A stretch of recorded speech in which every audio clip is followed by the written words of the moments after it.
네, 주말 동안 많이 기다리셨죠? 내일도 필식 시간입니다. 오늘 시장 언제쯤 기분 좋게 오르려나 이 생각 하나만으로 어느덧 오늘 시장 마감 직전까지 와버렸네요. 내일도 필식 김도영 전문가와 함께 내일장 전략 세워볼게요. 안녕하세요. 네, 안녕하십니까. 필식의 김도영입니다. 네, 결국 돌고 돌고 돌아서 지난주와 비슷한 수치로 와버렸습니다. 주식시장 한치 앞을 알 수 없는 게 주식시장이라고 하는데 고점 막혀있는 건 좀 알 것 같기도 하네요. 시장 이야기 좀 해주세요. 네, 전반적으로 이제 시장의 뷰는 계속해서 고점이 막혀 있다라는 전략을 수정하지 않는데요. 네. 특히나 우리가 해외 시장 쪽으로 놓고 판단을 해봤을 때 여러분들이 아마도 이 부분, 그러니까 하락이 좀 열려 있었구나라는 부분이지만 미국의 다우존스를 보더라도 아랫꼬리가 상당히 강하게 2거래일 연속 나왔다는 특징을 볼 수가 있겠고요. 또한 나스닥 같은 경우에 대장 역할 쪽으로 놓고 보면 이것이 이제 왜 나스닥을 보여드리냐면 이 아랫꼬리 부분이 이제 애플향 부분의 착시 효과인 거죠. 그러다 보니까 다시 한번 고점이 다중적으로 막혀가고 있다라는 것을 볼 수가 있는데요. 왜냐하면 우리나라의 삼성전자의 힘과 똑같다라는 거겠죠. 그렇다고 한다면 오늘 밤에 애플향 부분에 대한 착시, 왜곡된 시세가 마무리를 하게 되면 이렇게 삼성전자와 비슷한 패턴 쪽으로 고점으로 올라간 뒤에 다시 조정포로 내려오는, 그래서 갭맥 구기 작업이 조금 필요한 위치다라고 말씀 좀 드리겠습니다. 또한 고점이 유난히 오늘 종목군들 힘에서 놓고 보면요. 수급적인 측면에서 놓고 봤을 때 외국인과 기관계 쪽의 연속적인 매도, 그런데 여기서 특징적으로 보면 계속 제가 연기금의 매도를 예의주시한다라고 반복을 하고 있습니다. 이것이 의미 있게 매수로 전환되지 않는 이상 또는 장중 부분에 대한 저점을 만들어서 확인을 보여주지 않는 이상은 저는 계속해서 고점이 막혔다라고 표현을 드리겠고요. 선물 시장 쪽에서 놓고 봤을 때도 외국인과 기관의 손바뀜이 고점에서 다시 한번 포지션 자체가 바뀌어가고 있다는 것은 분명하게 우리가 단순하게 여기서 빠르게 또 올라갈 것이다 추격 매수를 하기에는 부담스럽다라고 말씀 좀 드립니다. 여기서 그렇다고 하면 지수로 한마디로 정리를 해보면요. 특징적으로 뭐냐면 바로 이 자리일 것 같은데요. 엉성하다고 할까요? 아니면 재료의 부분이긴 했기 때문에 이걸 엉성하다고 볼 수는 없을 것 같습니다. 제가 보는 관점에. 이 갭자리 부분을 이탈하면서 출발되는 날이 이번 주 중에 가능성이 조금 높게 지금 만들어지고 있다라는 관점 조금은 예의주시를 보고 있습니다. 하지만 그 전에 앞서서 오늘 저가 부분에서는 의미 있는 지지를 했다라는 것도 역시 의미를 부여하는데요. 자, 그럼 헷갈려 할 필요는 없을 것 같습니다. 저는 여전히 고점은 막혔다. 그러니까 종목별 부분에서 이런 아랫꼬리가 나오기 때문에 종목별 트레이딩만 대응을 하자라고 말씀을 드리는 뷰입니다. 거기서 놓고 보면요. 2차 전지는 계속 보셨기 때문에 오늘 특징적으로 또 놓고 본다라면 앞에서 먼저 고점을 찍고 단기 조정표를 만들었던 언택트의 대장 2인방 중에 하나인 네이버가 결국은 이제 목표가로 제시를 했었던 32만 원과 33만 원 쪽을 확인하러 가고 있다는 거죠. 즉 시장에 대한 순환매가 이렇게 강하게 지금 나오고 있기 때문에 고점 부분을 빨리 돌파를 하던가 아니면 시원하게 내려야 되는 그러지를 못하고 있죠.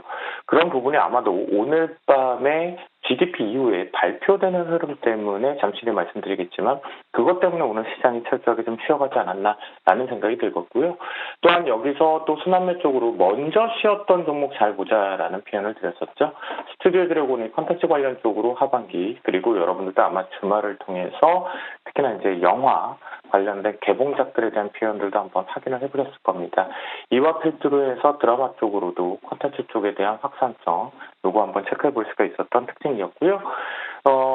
오늘 사실 조금 의아했던 것 중에 하나가 바로 손세정제 쪽에서 확산되었던 진단키트에 대한 수산매인데요. 시즌에 의해서 EDGC가 다시 한번 고점을 1, 2, 3 이후에 매물을 소화하면서 뚫어내는 흔적이 좀 특징적으로 잡혔습니다. 그럼과 동시에 네이버 쪽으로도 쏠림이 들어왔다라는 특징을 놓고 보면 시장이 역시나 이제 코로나 부분에 대한 위험성, 그러니까 고점 부분으로 올라온 반도체라든가 전기전자 섹터들은 차익 실현을 계속하고 먼저 살짝 쉬어가고 있는 종목군들은 저가 매수만 받아내고 있다라는 거죠. 지금 공격적인 주체가 전혀 없다라는 것을 놓고 보면 시장에서 우리가 트레이딩을 하더라도 추격 매수를 한다 하더라도 좀 짧게 방망이를 좀 대응하면서 가자라고 말씀 좀 드리겠습니다.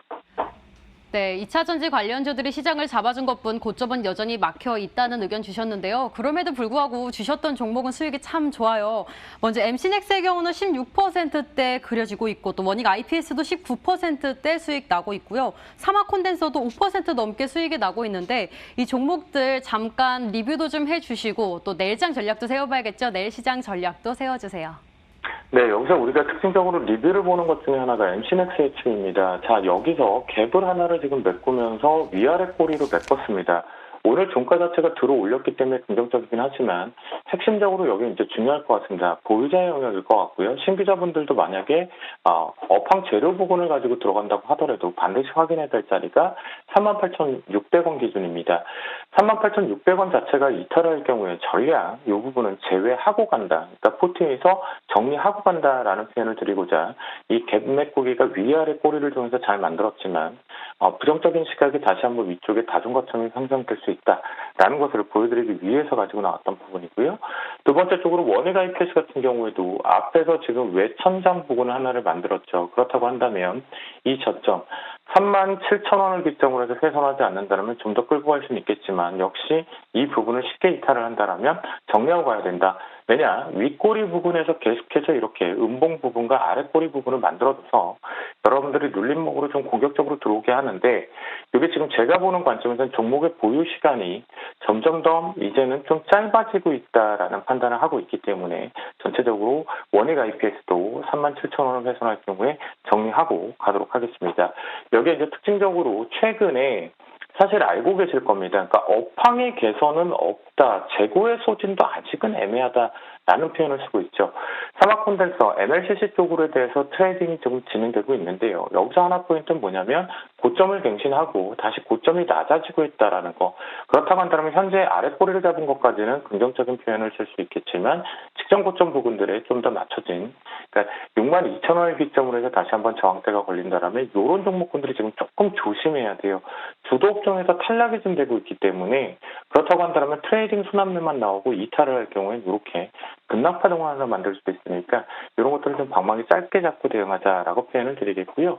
앞에서 나스닥이라든가 다우존스 표현을 좀 드렸는데요. 여기에서 하나를 더 볼 게 뭐냐면 독일 닥스를 하나를 보겠습니다. 독일 닥스가 GDP를 통해서 발표가 되면서 예상치 하회, 유로존도 표현이 되면서 하락 우위 쪽으로 마감을 했죠. 또한 나스닥이라든가 다우존스 역시도 마찬가지인데요. 오늘 밤 매우 중요합니다. 유럽 그리고 미국, 그다음에 동아시아 쪽에서도 마찬가지로 전체적으로 7월달 제조 구매 관리 지수가 나오거든요. 이건 왜 중요하냐면 실제적으로 우리가 유동성, 그러니까 우리나라로 표현하자면 재난지원금에 대한 유동성 공급을 해서 긍정적으로 소비자 물가 자체가 긍정적으로 나왔다라면 제조 구매 관리 지수가 예상치를 하회할 경우 GDP와 마찬가지.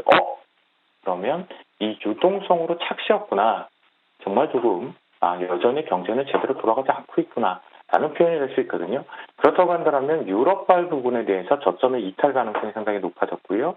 또한 나스닥 부분에서 핑계를 댔기 때문에 이 부분이 다시 한번 이 저점을 훼손하는 템포로 만들어진다면 우리나라 역시 오늘 극심하게 눈치를 봤던 부분 그냥 자유롭게 우리나라가 제갈 길을 가지는 어렵겠다라고 말씀드립니다.